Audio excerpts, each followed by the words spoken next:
ಸಾತ್ವಿಕ ರುಚಿಯ ಬೀನ್ಸ್ ಕಾಯಿ ರಸ ಇವತ್ತಿನ ಈ ವಿಡಿಯೋನಲ್ಲಿ. ಈರುಳ್ಳಿ ಬೆಳ್ಳುಳ್ಳಿ ಏನು ಬೇಡ, ತುಂಬ ಕಡಿಮೆ ಪದಾರ್ಥಗಳನ್ನು ಬಳಸಿ ಮಾಡಿರುವಂಥದ್ದು. ರುಚಿಯಂತೂ ಅದ್ಭುತವಾಗಿರುತ್ತೆ. ನಮಸ್ತೆ, ವೆಜ್ ರೆಸಿಪೀಸ್ ಆಫ್ ಕರ್ನಾಟಕಕ್ಕೆ ನಿಮಗೆಲ್ರಿಗೂ ಮತ್ತೊಮ್ಮೆ ಸ್ವಾಗತ. ಮೊದಲಿಗೆ ಈ ರೀತಿ ಎಳೆ ಬೀನ್ಸು ತುದಿ ಬುಡ ನಾರು ಎಲ್ಲ ತೆಗೆದು ಹೆಚ್ಚಿಟ್ಕೊಳ್ತಾ ಇದ್ದೀನಿ, ತೊಳೆದು ಹೆಚ್ಚಿಟ್ಕೊಳ್ತಾ ಇದ್ದೀನಿ.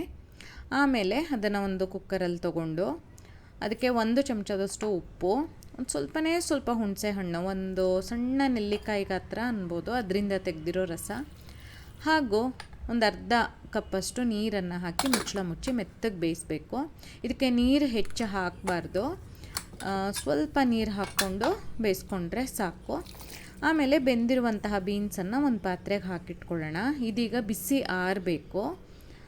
ಆ ಟೈಮಲ್ಲಿ ಒಂದು ಬಾಣಲೆನಲ್ಲಿ 2 ಟೇಬಲ್ ಚಮಚದಷ್ಟು ಉದ್ದಿನಬೇಳೆ, 2 ಹಸಿಮೆಣಸಿನ್ಕಾಯಿ, ಇದು ಖಾರ ಇರುವಂತಹ ಹಸಿಮೆಣಸಿನ್ಕಾಯಿ 2, ಇವಿಷ್ಟನ್ನು ಎಣ್ಣೆ ಏನು ಹಾಕದೆ ಹಾಗೆ ಹುರಿಬೇಕು, ಡ್ರೈ ರೋಸ್ಟ್ ಮಾಡ್ಕೊಳ್ಬೇಕು. ಉದ್ದಿನಬೇಳೆ ಎಲ್ಲ ಹೀಗೆ ಹೊಂಬಣ್ಣ ಬರೋವರೆಗೆ ಹುರಿದಾದ್ಮೇಲೆ ಒಂದು ಮಿಕ್ಸಿ ಜಾರಲ್ಲಿ 1 ಕಪ್ಪಷ್ಟು ಹಸಿ ತೆಂಗಿನ ತುರಿ ಹಾಗೂ ಹುರಿದಿರುವಂತಹ ಬೇಳೆ, ಹಸಿಮೆಣಸಿನ್ಕಾಯಿ ಬೇಡ, ಬರೀ ಬೇಳೆ ಹಾಕಿದ್ರೆ ಸಾಕು.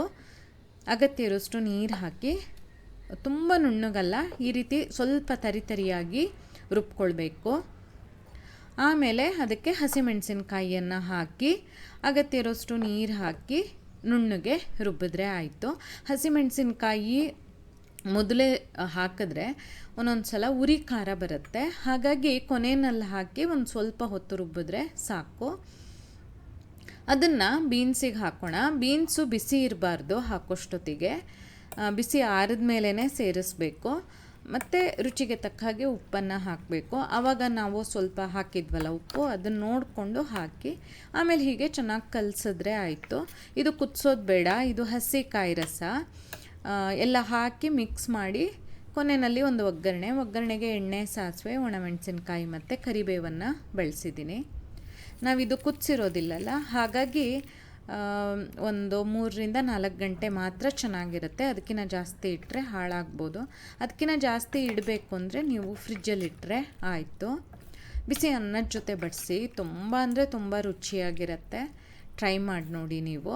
ನಿಮಗೆ ಈ ವಿಡಿಯೋ ಇಷ್ಟ ಆದಲ್ಲಿ ಲೈಕ್ ಮಾಡಿ, ಶೇರ್ ಮಾಡಿ, ಕಮೆಂಟ್ ಮಾಡಿ, ಹಾಗೆ ನಮ್ಮ ಚಾನಲಿಗೆ ಸಬ್ಸ್ಕ್ರೈಬ್ ಮಾಡೋದನ್ನು ಮರಿಬೇಡಿ. ಧನ್ಯವಾದಗಳು.